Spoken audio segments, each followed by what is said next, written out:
to use narrative inquiry or narrative analysis as a method, it's very important that you develop a certain amount of narrative intelligence or narrative competence.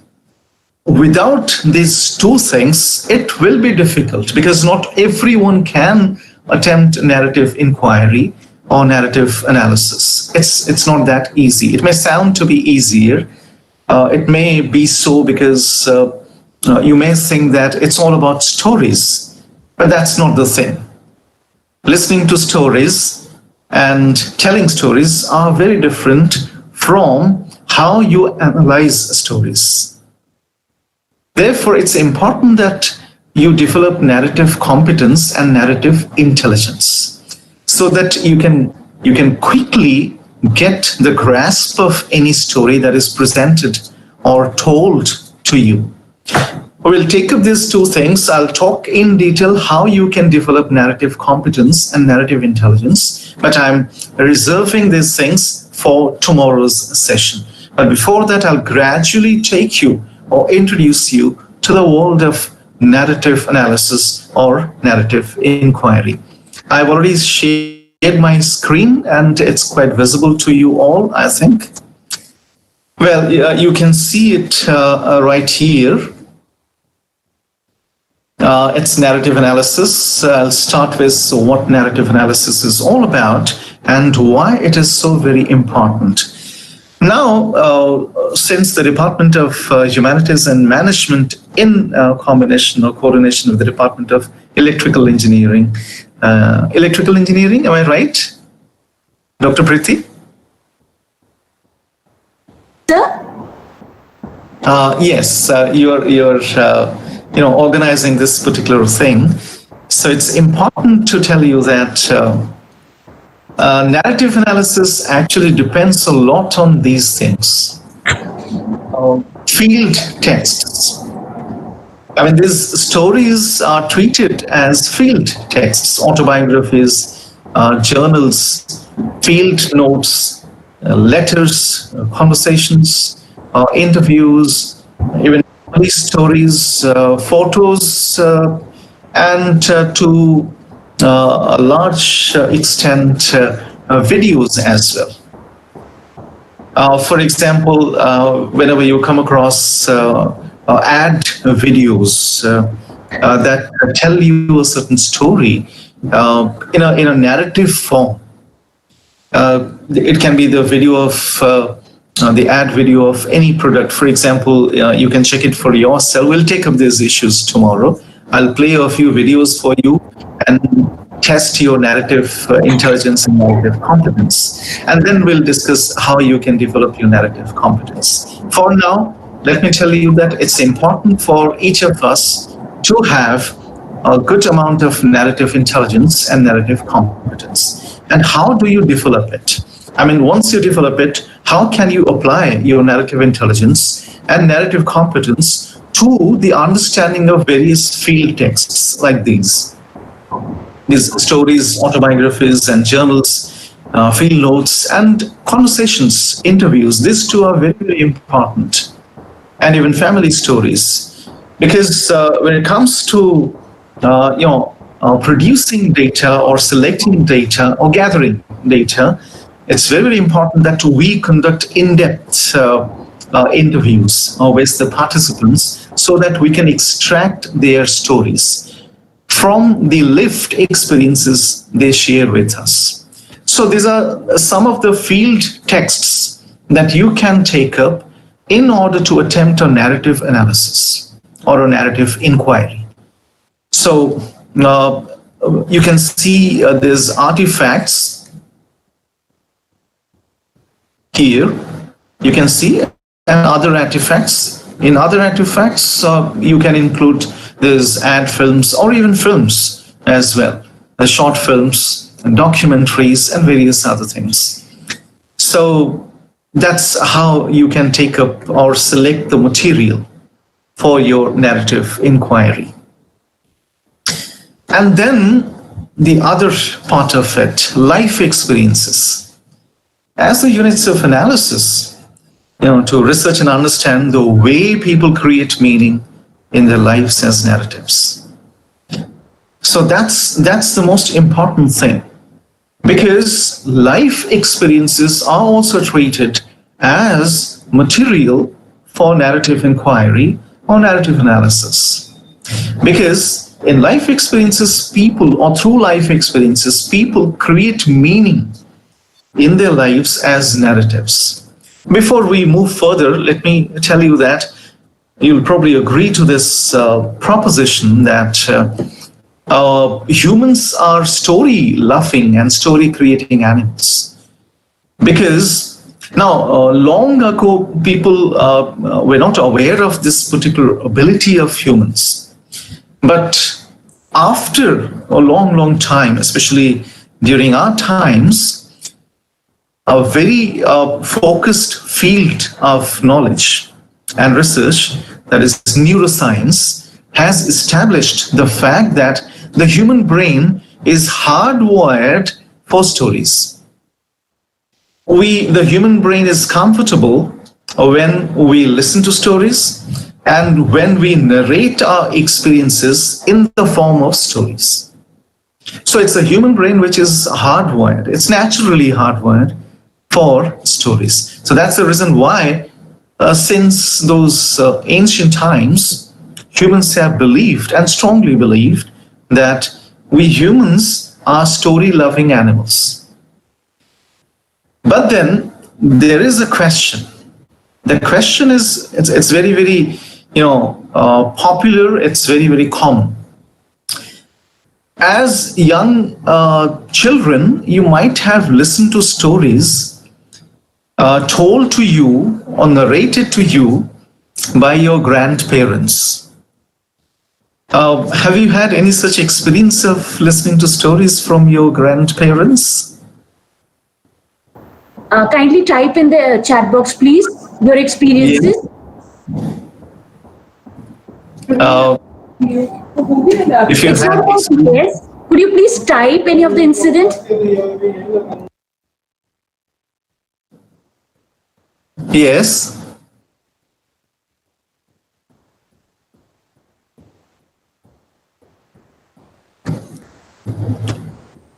If you can type quickly.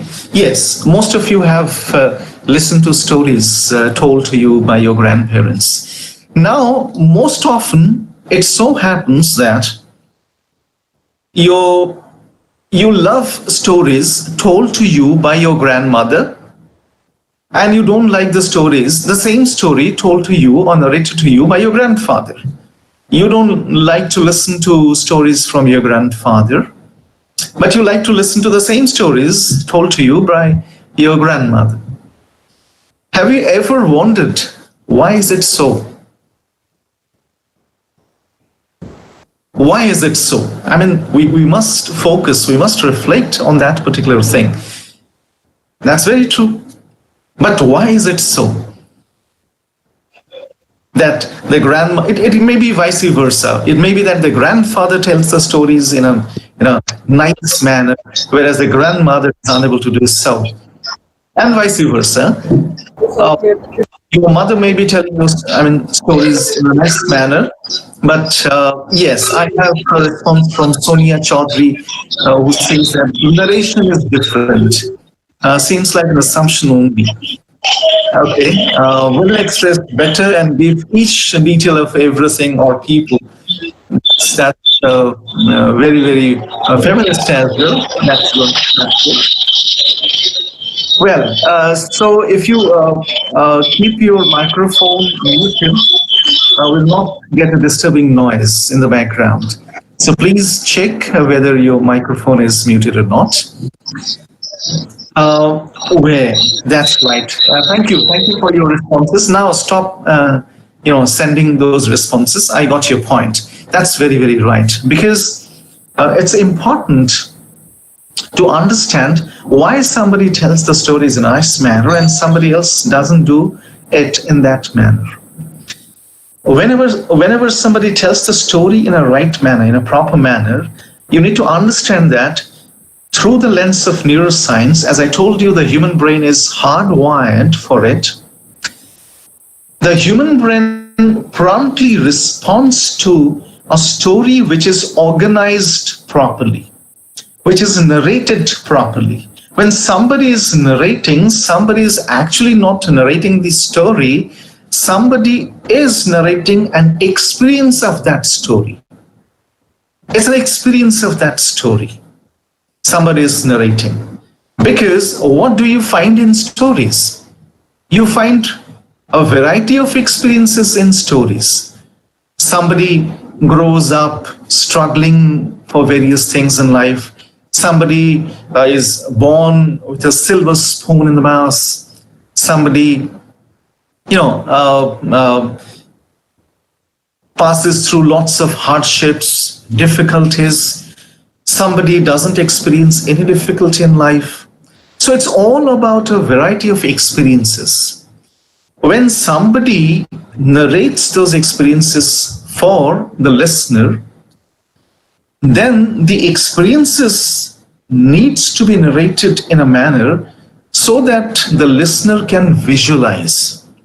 And the moment the listener visualizes, there is a connection which in neuroscience, if you want, you can note it down and you can read about this particular thing further.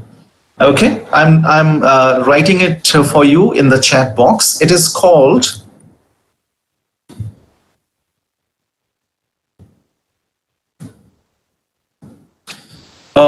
it's visible to you all now, mirror neurons. It's mirror neuron. That means the same kind of neurons are activated in both the brains. In the brains of the storyteller, that's your grandfather, for example, in this occasion. And then, it's not neurons. Okay, I'm sorry for the typing error. And thank you, Irfan, for correcting me.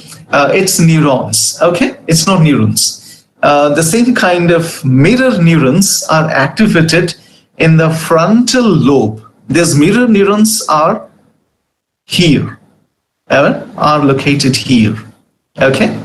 So in the frontal lobe of your brain. And the same kind of neurons are activated. So that's the reason why it happens that you like to listen to stories told to you by your grandmother, not by your grandfather, or vice versa. That's the reason, because the same kind of mirror neurons are not activated. Similarly, it's very, very important. Why did I bring up this point? I brought up this point because I wanted to tell you that it's very, very important to develop what we call narrative competence or narrative intelligence. If you do not develop narrative competence or intelligence, then you cannot undertake a project through the lens of narrative analysis or narrative inquiry. It will be very difficult for you because you cannot engage your participants in a storied environment. You cannot create a story ecosystem for your participants. You cannot conduct an interview, an in-depth interview with a series of questions that will not challenge the participant, that will engage the participant. So try to understand the difference between challenging the participant, because you are not interrogating. You're not a police personnel who is interrogating the participant. Okay? Instead, you are a co-participant or co-creator of that story, that narrative. Because when somebody tells you a story and you're participating in it, you're actually co-creating a narrative. So that's very, very important for you to. Yes, I have a question from Jatinder Pal Singh. How to develop narrative analysis? Yes, Mr. Singh, we are going to take up this in detail tomorrow. I'll tell you the steps, all the steps through which you can develop your narrative competence, and then you can apply your narrative competence to your understanding of stories. Okay, so we are keeping it in reserve for tomorrow. Someone only describe like copy paste some other like listen important things in topic and then describe it. Okay, fine. So That's very, very important. Can we use narrative analysis in visual research? Of course, why not? As I told you, what are the field texts that you're picking, that you're selecting? Your field text can also be an ad video, can be a film, can be a short film, can be a documentary, and various other things. So you can always, it can be a wedding video. You can attempt a narrative analysis of a wedding video. Okay, so I'll give you a demo of some of these things tomorrow. All right, that's okay. I have a question from Hina Chaudhary. When we are interviewing someone, can a researcher become a storyteller? Of course, that's true. That's true, because there are various ways of collecting data or gathering data, and this is one way of doing it. That is to engage oneself as a co-participant, and that's the reason why the interviewer, the researcher, is called, very rightly called, the co-axer. Is a co-axer or the co-creator of stories. We need to do that. Okay, so yes, Sapna, yes, Dr. Sapna Kashyap, we can use it in case studies as well, narrative analysis, because when you're attempting a case study of something, especially in educational research, narrative analysis is also used as case studies. I'll definitely respond to all these questions tomorrow, so please keep your questions in reserve for tomorrow. I'll collect these questions and respond to each of these questions tomorrow with an example. Okay, I deliberately wanted to avoid these demonstrations today because I wanted you to introduce to the world of narrative analysis. Okay, so yes, that's true, co-axer. So that's the point. So as I told you, it's very, very important that we gather the material, the data, in a manner so that it becomes trustworthy. The data is reliable. And that's the reason why I told you that, interrogating somebody with a series of questions and engaging somebody else with a series of questions are two very different approaches. When you begin to interrogate, and if the person knows that you are interrogating the person, then there'll be, there may be prejudiced responses, there may be biased responses, there will be concealed responses. The responses will not be reliable because they will hide more than they will reveal. So you cannot rely. The moment the interviewee, understands, the participant understands that you are interrogating, then they will, limit themselves. So you'll not be able to gather proper and reliable data. So it's important that you engage. I'll give you an example of how to engage a participant rather than interrogating a participant. But all this reserved for tomorrow. Now you have every right to tell me, sir, we can stop today and start tomorrow. So you have that right to tell me. But then believe me, I'm going to talk about certain, important approaches and methods to narrative analysis so that you gather a better idea of the whole thing before you learn how to apply and how to interpret material through the lens of narrative analysis. So that's the plan. Okay, so let's go back to this screen again. And then, as I told you, these are the two most important things. There's life experiences. Now, when we come to experiences, you all know that experiences are unquantifiable data. We cannot quantify. How do you quantify feeling and experiences? Because it's so abstract in nature.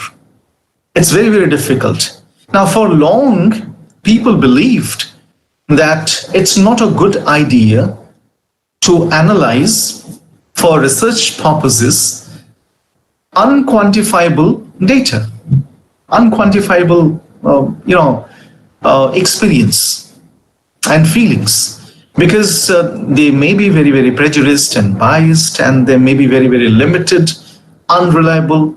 But then, thanks to literary theories and management sciences, narrative analysis, became one of the most prominent and most sought after research methods because of management sciences. And when it comes to,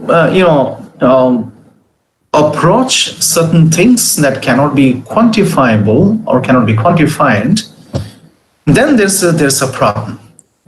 So narrative analysis is something that needs to be approached with a great amount of caution, so that you do not end up reporting data or interpreting data that cannot be relied upon.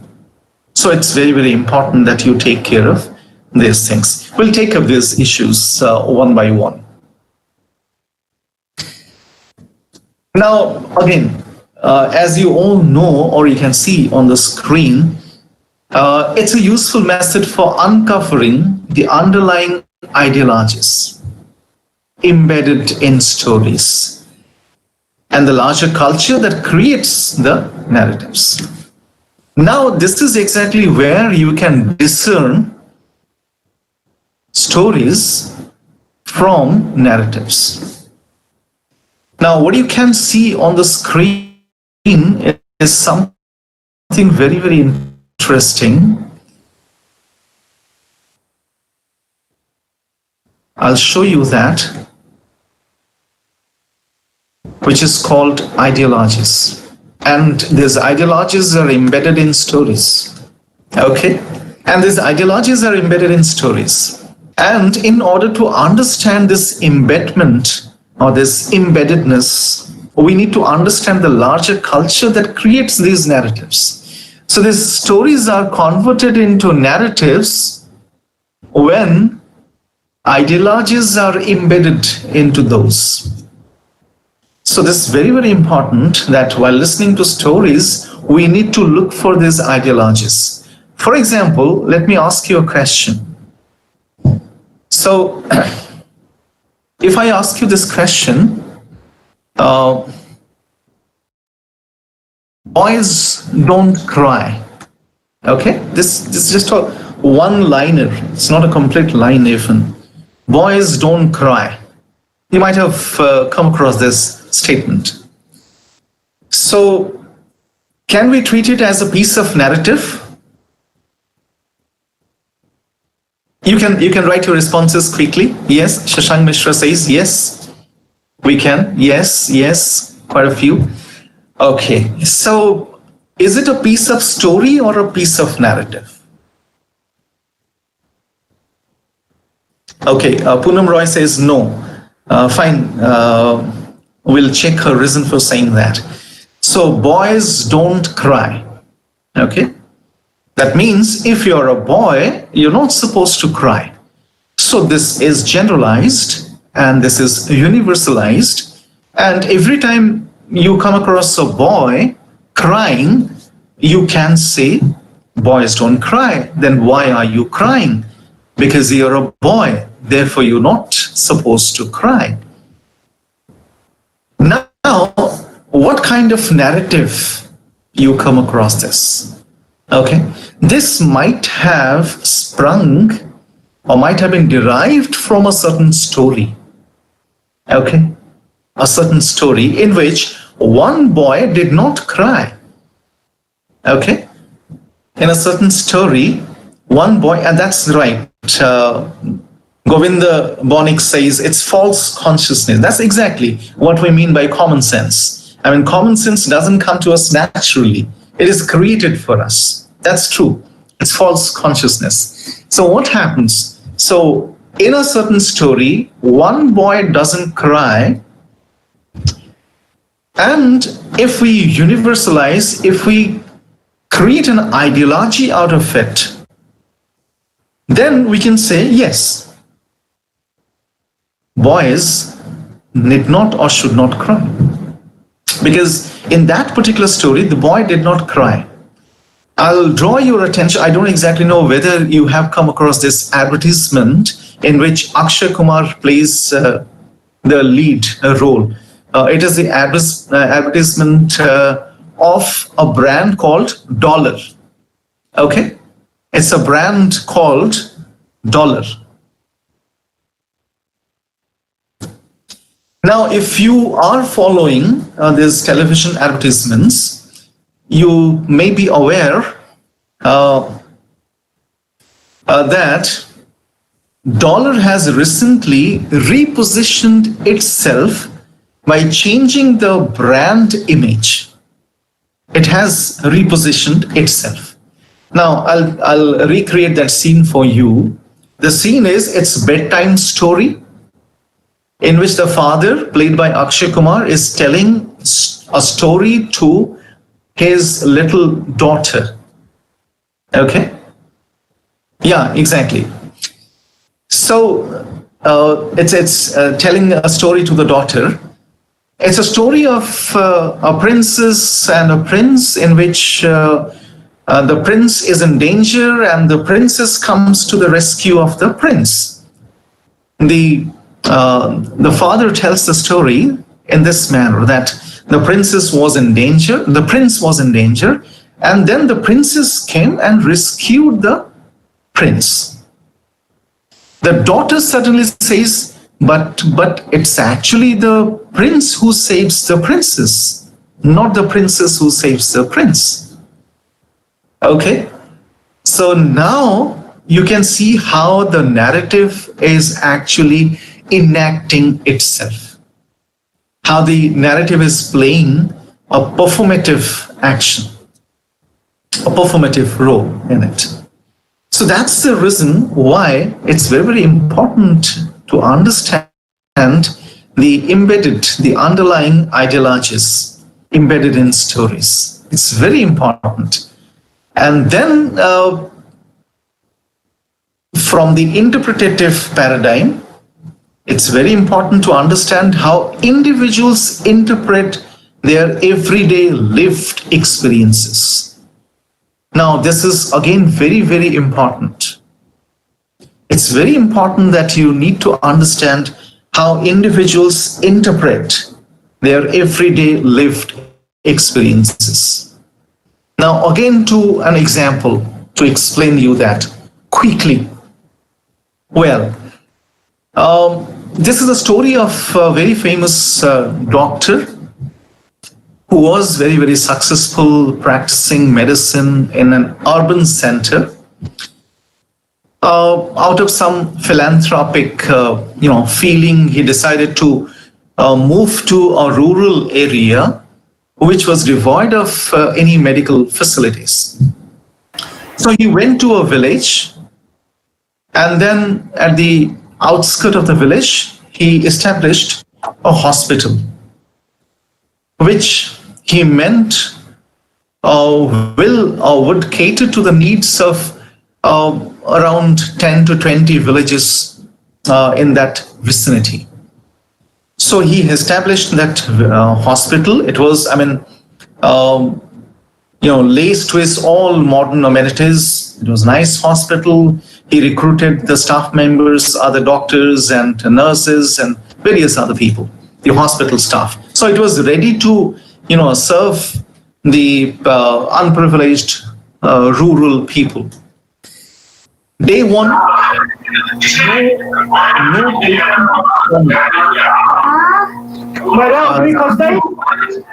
somebody's mic is on. Please mute the mic. So the noise. Kindly mute your mics, please. Okay. Mr. Yasser? Mr. Yasser?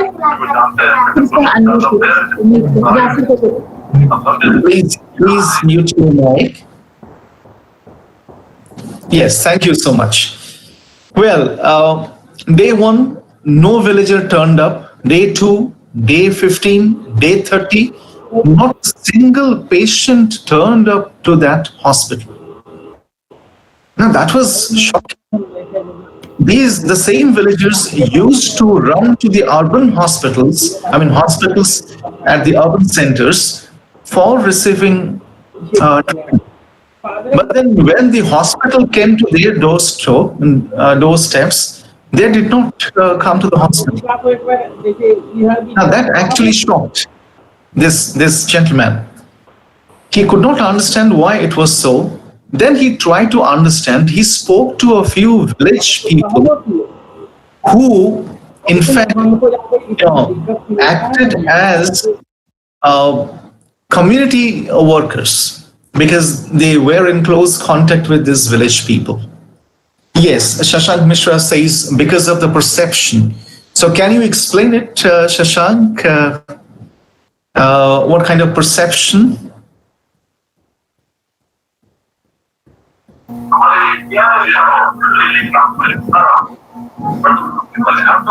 Okay, urban hospital would be better, probably. Fine, thank you.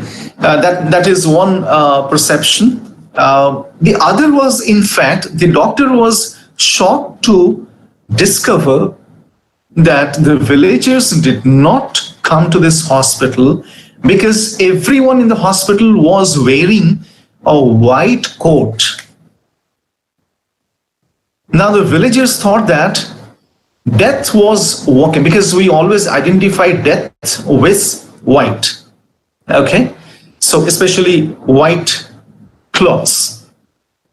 Now these villagers thought that death was walking everywhere in the hospital. So if we go to the hospital, we will invite death for us. So look at the amount.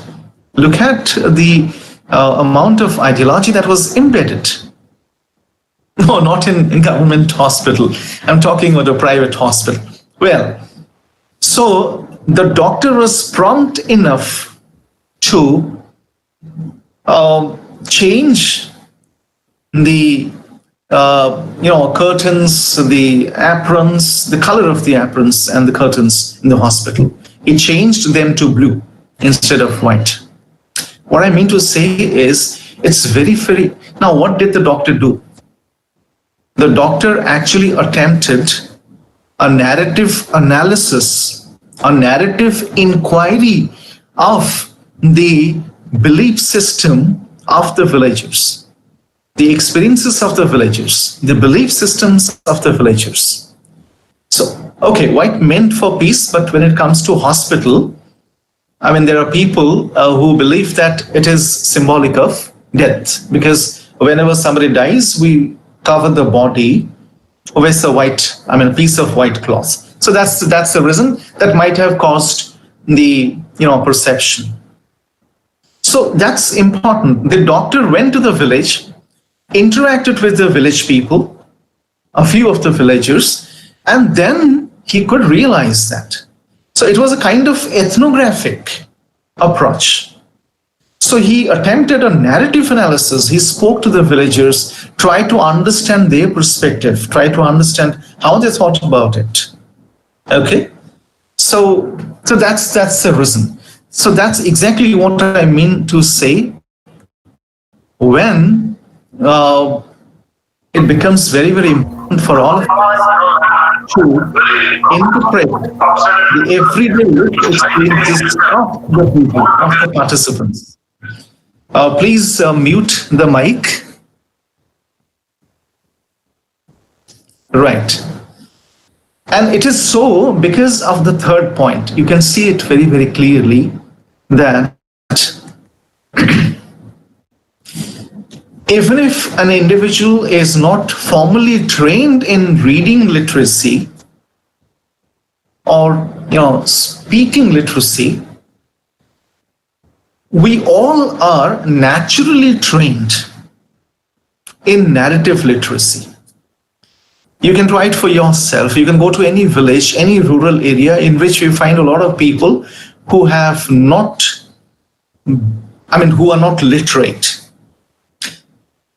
Yet, if you'd like to, hear a story from them, they'll tell you like experts. The reason is, again, neuroscience has explained it. The human brain is hardwired for stories. So we can easily organize stories. We can easily organize our experiences in the form of stories. And that's exactly why narrative analysis or narrative inquiry focuses on the story element. It is all about stories. Whether you conduct an in-depth interview, whether you observe your participants from a distance and take field notes, whether you analyze a piece of story written by somebody, whether you analyze a piece of advertisement video, whether you analyze a piece of speech organized as a story.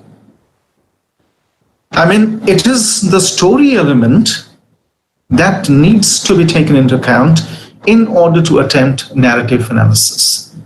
So that's why stories play a very, very important role. And why is it so? If I have to tell you, why is it so? It is all because of knowledge management. Narrative analysis, as I told you, was popularized by management sciences because one area of management sciences focused greatly on this particular aspect, knowledge management. Knowledge management because it's very, very important to understand the difference between organization of human knowledge and collection and processing of data. I mean, when somebody attempts narrative analysis or narrative inquiry, the whole idea, I mean, whether it is one form of, qualitative research or the other forms of qualitative research, you finally, collect data and process them. Process in order to derive some information, some knowledge. So it is not about processing and deriving that knowledge. It's all about organizing that knowledge. So knowledge management focuses more on the organization of human knowledge than just the collection and processing of data. Because, and this is a reason, the reason is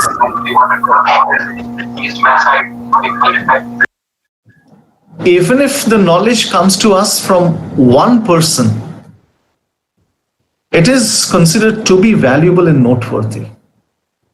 Because you never know that knowledge which comes to us from one person, which may not have a universal significance right now at that point in time, may turn out to be universally significant afterwards in future. So knowledge management focuses on the organization of knowledge which comes from even one person, because it is considered to be valuable and noteworthy. And that's why in narrative analysis, people focus on individual experiences as well, lived experiences of individuals. So the same people living in the same environment may have different types of experiences.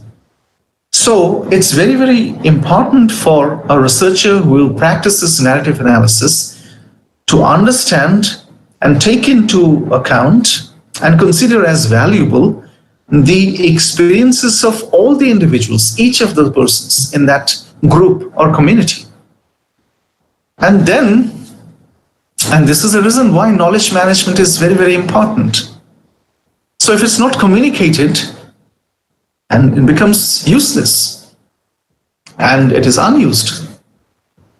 If it is not communicated. Now, when you go to a group or a community, you may come across a variety of individuals who can give you a variety of lived experiences. So it may happen that if we do not take into account the experience of one individual, we might be missing something very, very important. And the experience of that individual will go useless because it is unused.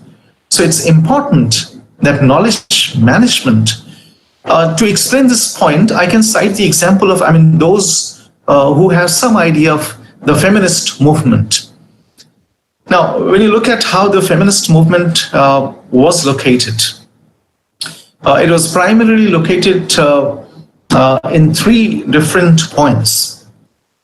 France, the French feminist movement, then US and the UK.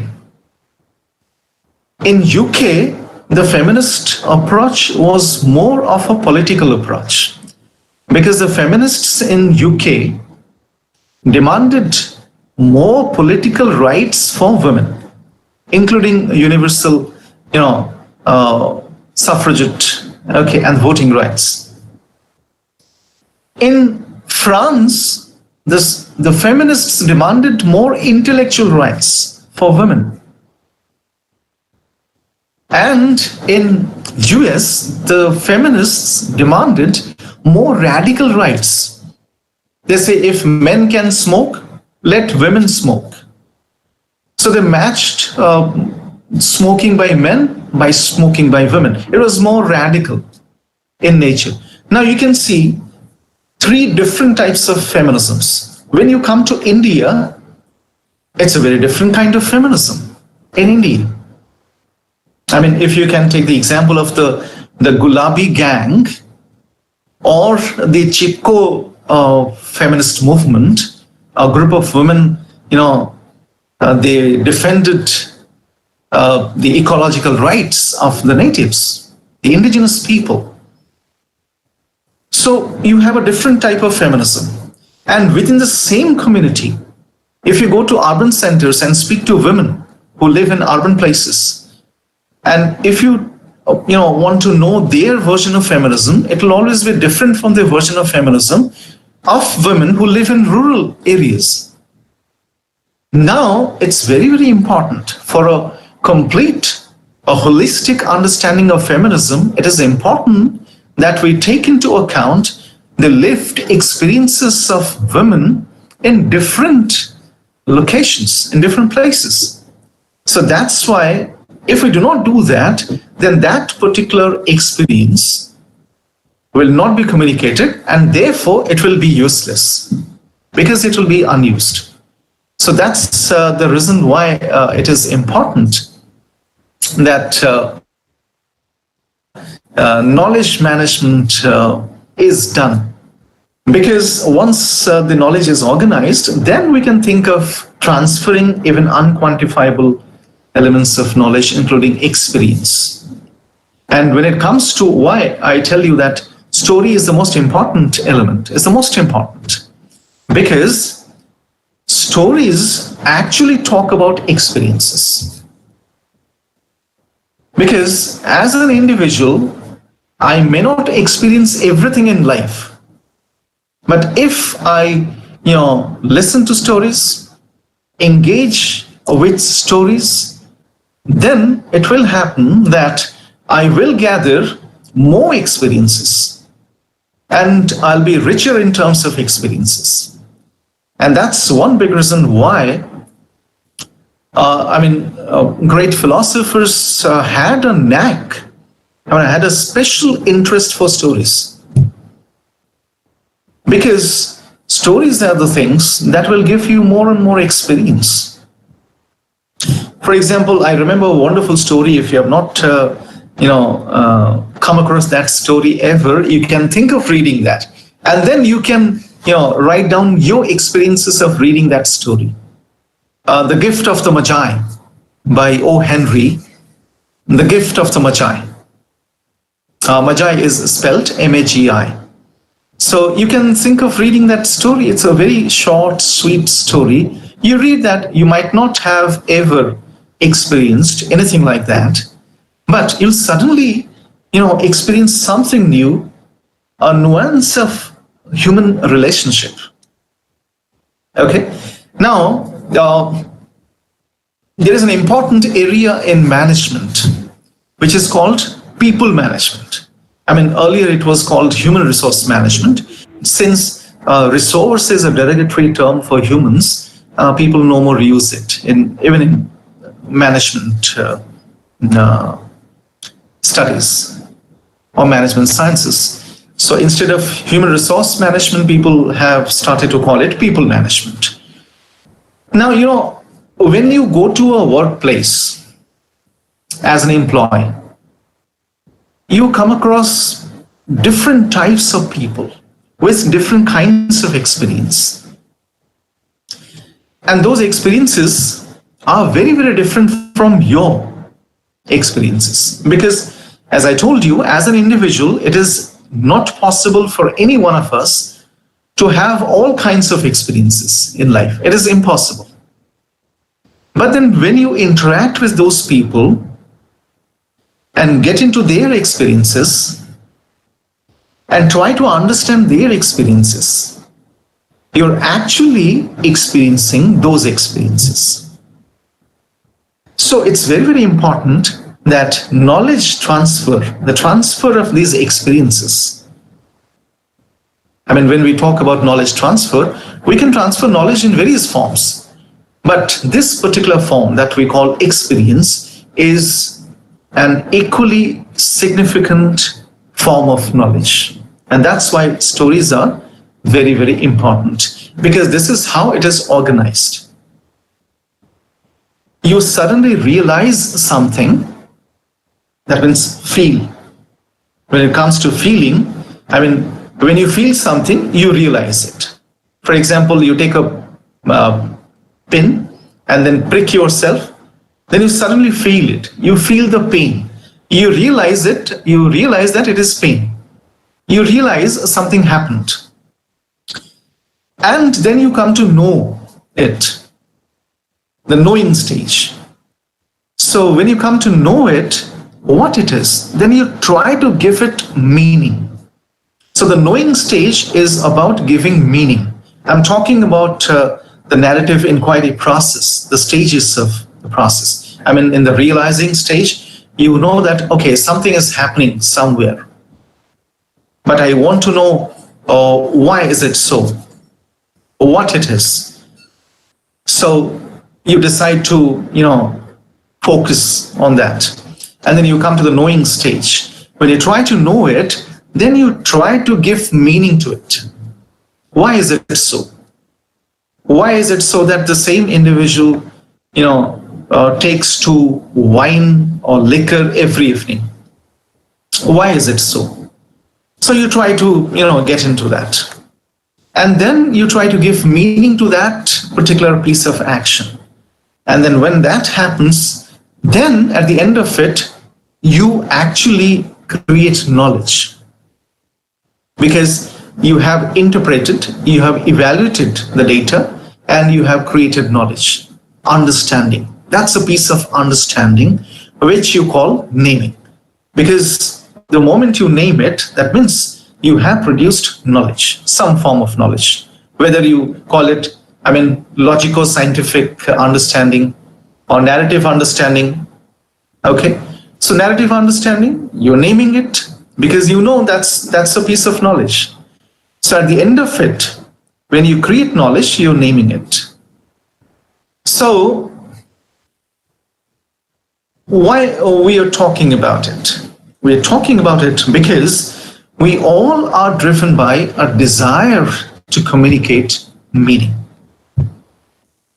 We all are, and that's the reason why I told you that in this process, in the meaning-making process, and this is the most important, the middle stage, is the most important stage, the middle stage, the meaning-making process.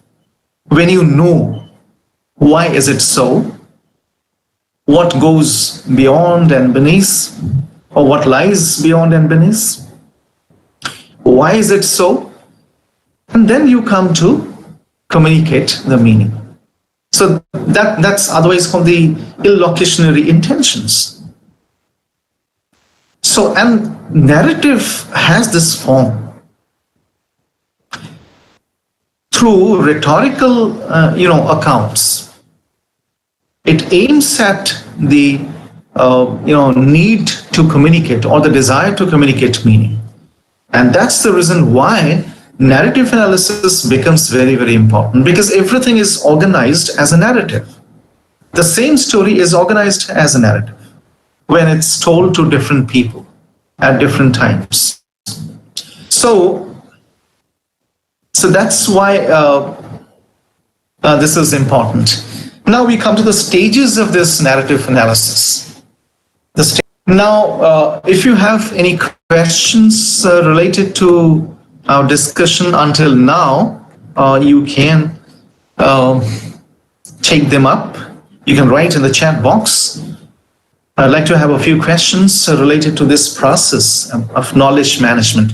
I was trying to suggest why narrative analysis becomes important, narrative inquiry becomes important.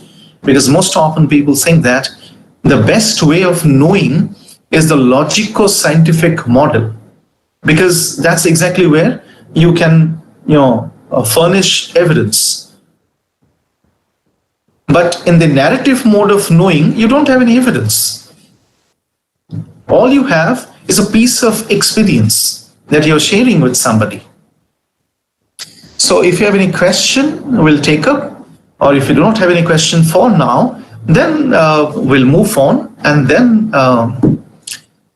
after 10 minutes, we'll go for a question answer session.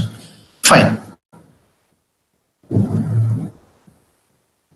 Yes, that's a very interesting, Ranjit Raman, how narrative analysis is different from discourse analysis. That's a very interesting question. That's one. I'll take it up at the end of this session, or towards the end of this session. Okay. So just a moment. Yeah.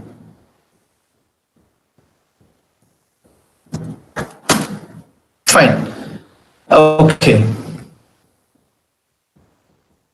Now these stages, whenever it comes to qualitative research, some other research persons might have talked about, qualitative research in detail.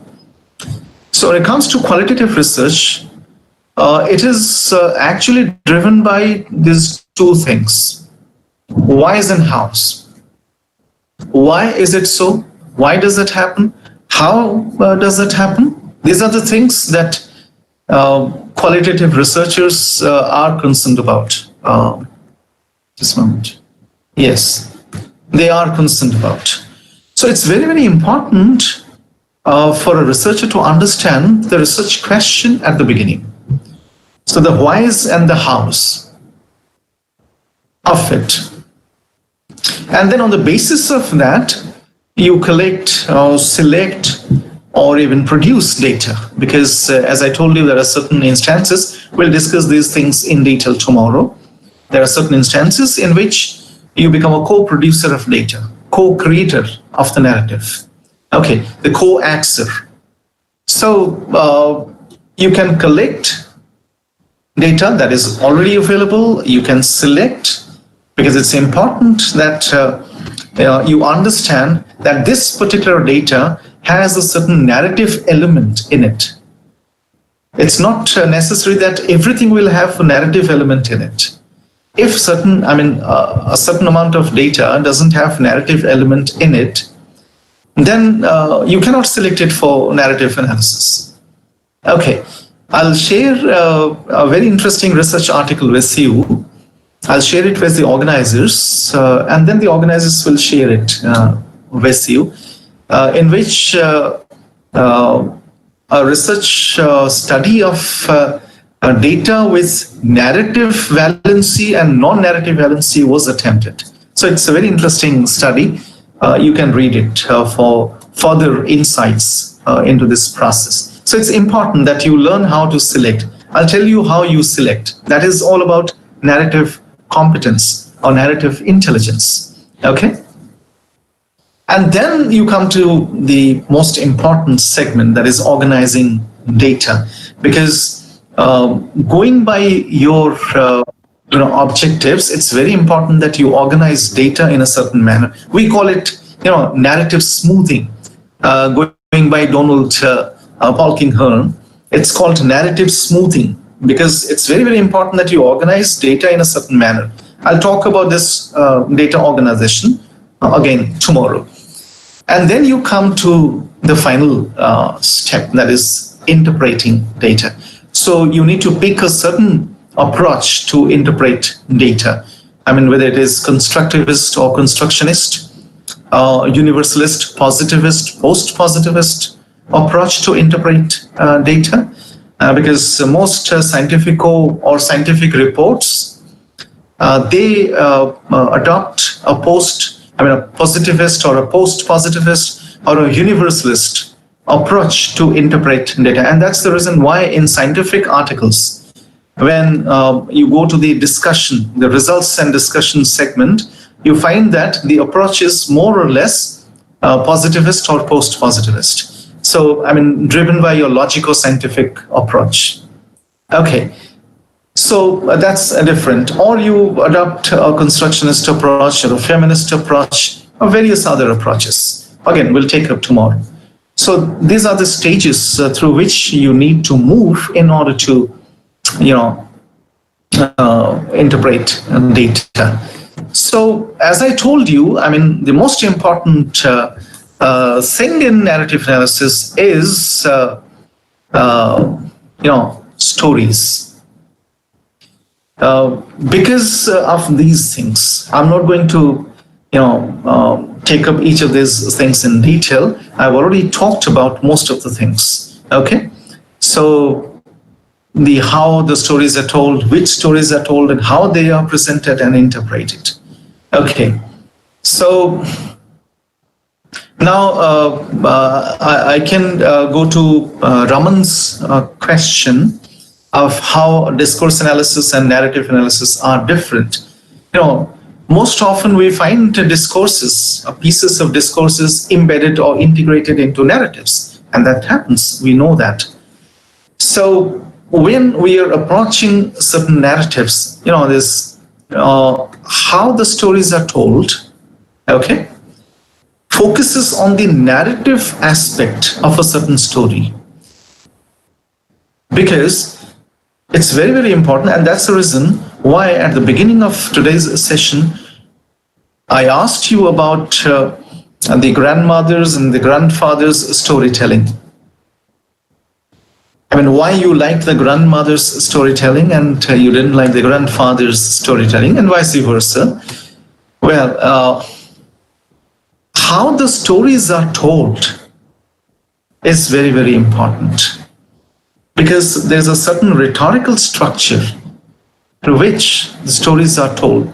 Because it is all about, symbolically interacting with a person, or with the listener, in this case, the researcher. So it's very, very important that in narrative analysis, we focus on how the stories are told. Now, when it comes to which stories are told, and how they are presented and interpreted. So that's exactly where we have an opportunity to attempt a discourse analysis alongside the narrative analysis, because which stories are told, it's very, very important. What is said and what is not said. I'm reminded of a very famous saying by of a French theorist, Pierre Machery, who said that a story or a book is important not for what it says, but for what it doesn't say. So now, which stories are said, which stories are not told, and how they are presented or interpreted. So it's very, very important for us to understand all the dimensions that are integrated into this process, because a story is a piece of, it's a very complex piece, it's a complex artifact. It's very, very complex. It's not as simple as it appears to be. Because the moment the story derives, narrative elements or narrative qualities, then it becomes more and more complex. So it's important. So now the stories, when you go to the last bullet point, you find that stories do not represent life as lived, but are representations of those lives as told to us. So it's not necessarily life as lived, but this representations, it's not representations, they are representations of those lives told to us.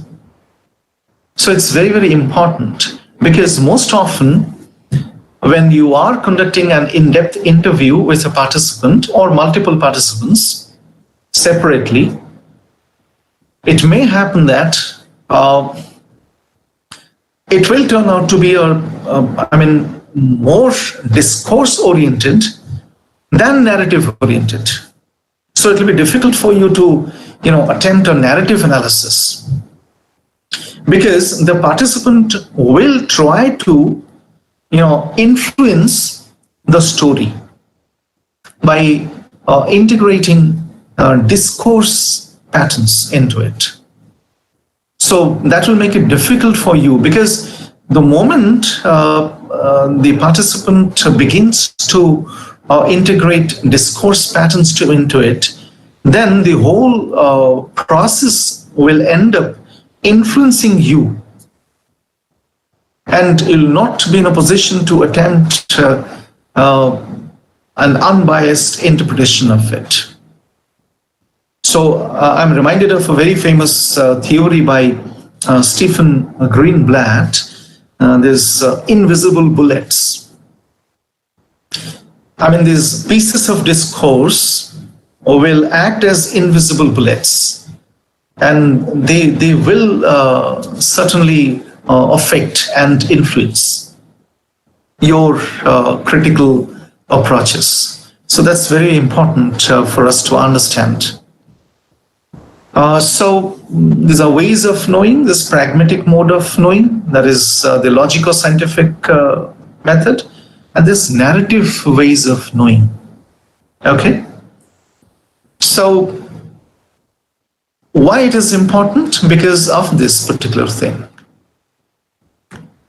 Because it helps make sense of the ambiguity and the complexity of human lives. As I told you, human life is not as simple as it appears. It's very, very complex. And most often, we miss the complexities of human lives.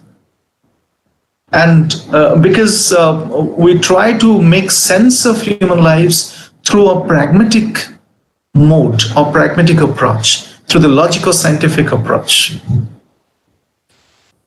But we do not understand that there is another mode of knowing which is equally important and equally significant. There is a narrative way of knowing which helps us understand the complexities and the ambiguities of human lives. And that's why this narrative analysis is very, very important. So we'll take up this tomorrow. I think we have 15 minutes to go. I'm stopping abruptly. This is not the logical end to this particular session, because as I told you at the beginning, that I have combined the two sessions as one. So this is, you can call it interval. So we have the post-interval session still in the reserve.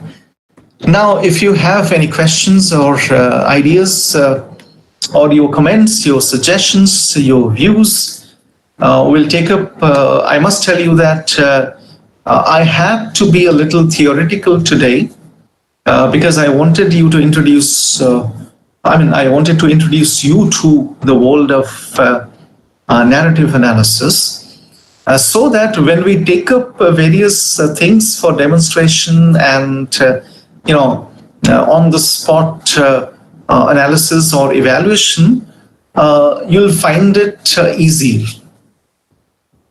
Okay, so that was I have a question, a very interesting question from Dr. Sapna Kashyap. Any relation with narrative analysis with age? Do you mean gerontology studies? Do you mean gerontology, Dr. Sapna? If you mean gerontology, it is yes. If gerontology, it is yes.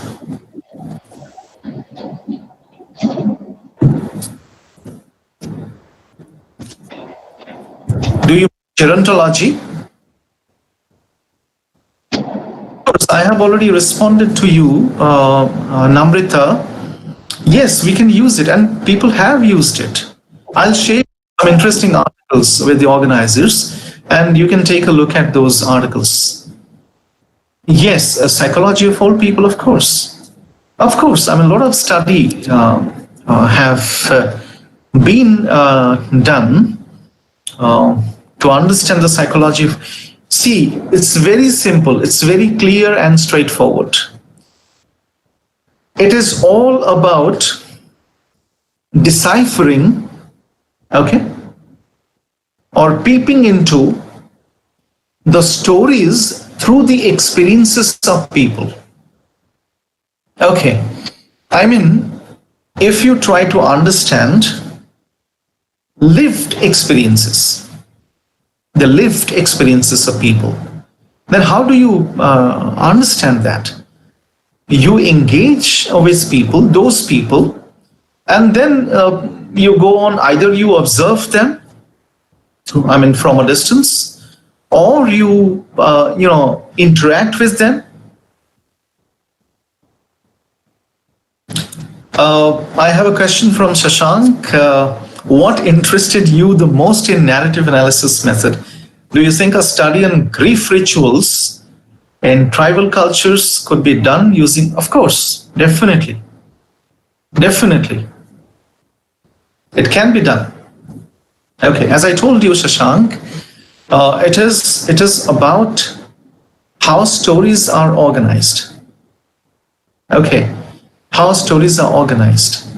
And how do you get into those stories? And that's exactly where literature, I mean, there are many people who believe that literature is useless. Okay, and it's a fact, of course. But literature is not useless. You know that very, very well. And that's one big reason why management sciences or management studies has been prompt enough to integrate literature into its curriculum. Now, medical sciences has also integrated literature into its curriculum.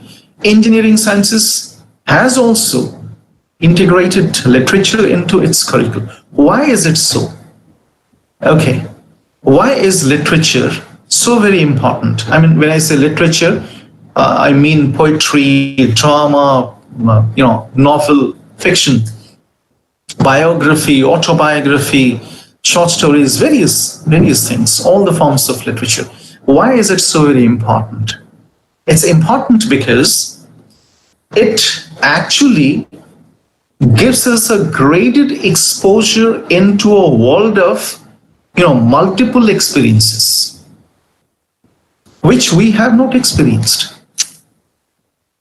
And when we go through the experiences of others, and the moment the mirror neurons are activated, we know it. We know that is called the narrative knowing, the narrative mode of knowing, which is as effective and important as the logico-scientific mode of knowing or the pragmatic mode of knowing. Okay, the pragmatic mode of knowing, because you have evidence, therefore you can trust it, you can believe it. But then what is the evidence in these experiences? It is the evidence that the mirror neurons are activated and you become one with the character. So that's one. Yes, exactly. Shweta Cha has a very interesting, observation. Everyone has a different way of telling stories, and one can extract more data compared to others who lack this ability. Exactly. That's exactly why, Shweta, I said at the beginning, I told at the beginning that it's very, very important that if I want to practice narrative analysis or narrative inquiry, it is very important for me to develop a great amount of narrative intelligence or narrative competence. With narrative competence and narrative intelligence, I can always extract stories from even the bad storytellers. Okay, from even the bad storytellers, I can extract the stories. So at times, it becomes important for the researchers to show these abilities. We can make up for this lapse of bad storytelling. Okay, so that's why it is important, this storytelling ability. Because when we conduct in-depth interviews, I'll show you certain examples tomorrow, examples of how a researcher, before asking questions, can actually create an ecosystem, a story ecosystem. Okay, because we all love stories. There is no denying the fact. No one in this world can deny that the person doesn't like stories. We all like to listen to stories, and we all like to tell stories. We may tell stories in a bad manner, but we do. It is inherent. Every human being, okay, every human being has a single urge, and that urge is called the expressive urge. It is the expressive urge.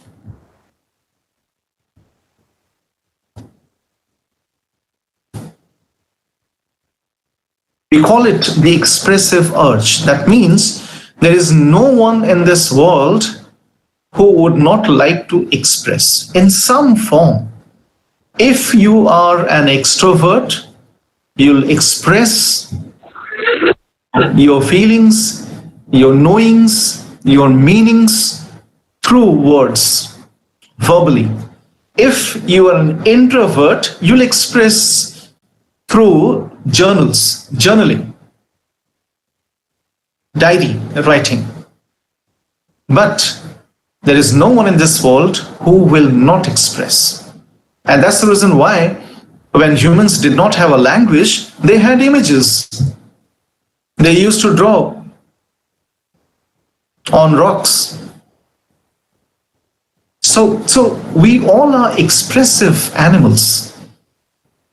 We all are if I should not use that word animals, we all are expressive organisms. So it's important that we express. Okay, so that's it. Any other question? If you have any other question, we still have a few minutes to go.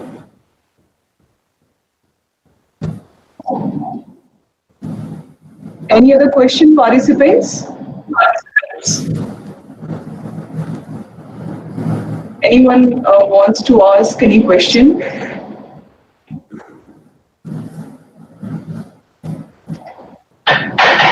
Okay. Hello. I think, sir. Yes. Every time is having a question. Yeah. Good afternoon, sir. Yes. Just a moment.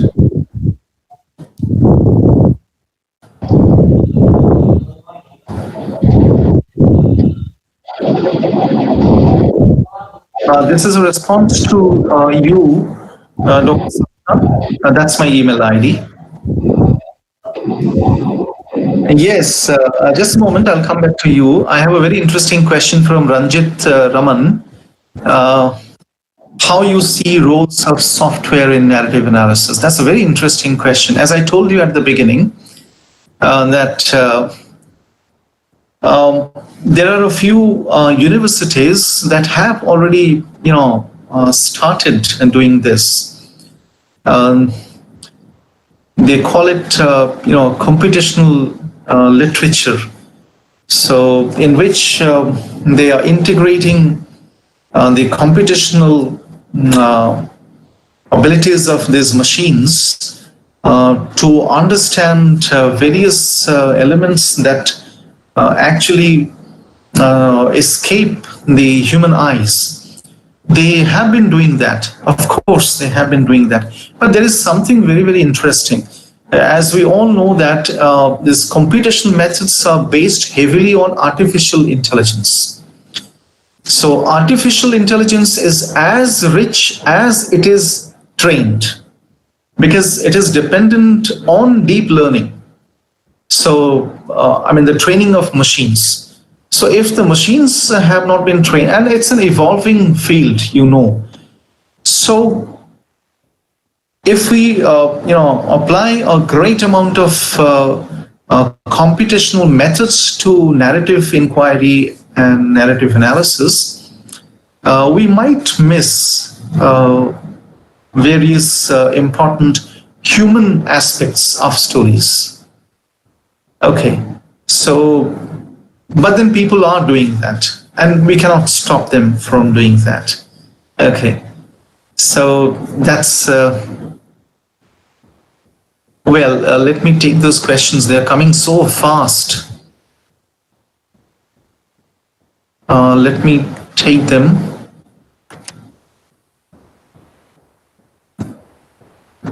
Yes.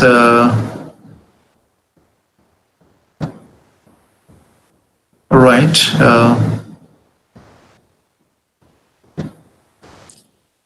Can we understand, this is from Dr. Sapna Kashyap, Dr. Sapna has lots of questions, and thank you, Dr. Sapna, for those questions. Can we understand unconscious conflict and psychological trauma through narrative analysis? Of course, why not? Because, you are actually deriving narratives through the story forms. It is all about, getting the story and restoring it. I'm not saying restoring it, it is restoring.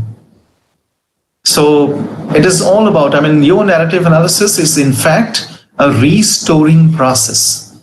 So you restore it, okay, in order to produce knowledge. Yes, case studies can also involve narrative analysis. They are, in fact, I'm going to share a few very interesting material with the organizers, and they are going to share those material with you all. Yes, children and adults as well, age studies, and we can see it in visual research.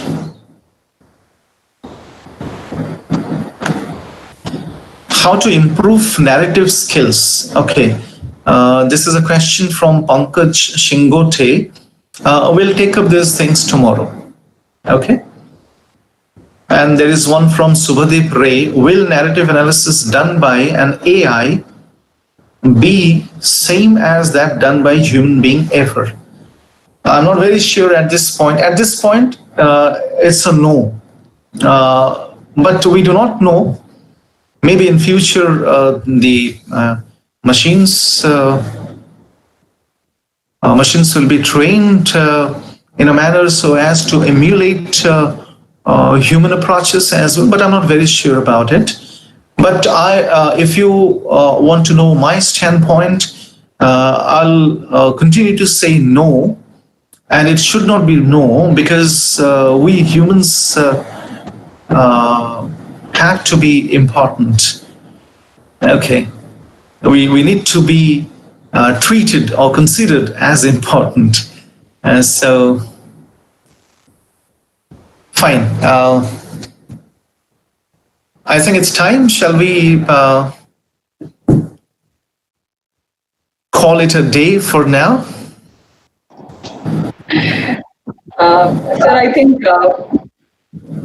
What do you suggest? Should we stop, or we can continue to take the queries that students are asking? No, I will request the organizers to put a break for now, because I have a session from 1:15.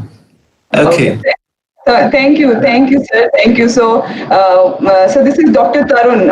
Actually, Dr. Preeti so she has just left. Director sir has called her, so urgently she has to leave.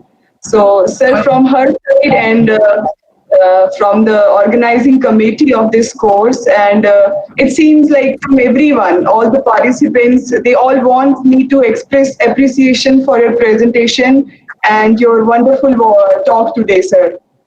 So your years of research, your depth of understanding, and your ability to present the subject in such an interesting way produced one of the most memorable talk today.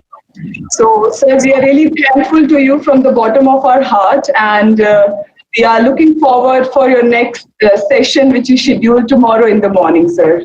So, thank you so Definitely, much. I'm also looking forward to meeting the participants once again. Thank you, everyone out there for this wonderful time, and especially to all the participants for this, wonderful questions. And I'll definitely collect these questions from the organizers and then, work further. Those questions are going to, enrich my insights into this particular field. So, thank you very much, everyone, for. Thank you, So we are sir. meeting again tomorrow. Yeah, thank you, thank you. Thank you so much, sir. Thank you so much. Bye bye. Okay. Okay. Bye-bye. Thank you. So, dear participants, so today's morning session, we are done with the today's morning session. So, we are having another session which is scheduled at 2:30 p.m. today. So, we'll see you at 2:30 then. We'll try to start it sharp at 2:30 today. So, thank you all for the wonderful participation. It really looks very nice to see such good participation from all of you, and asking such a wonderful questions from our experts. So thank you once again, all the participants. Thank you.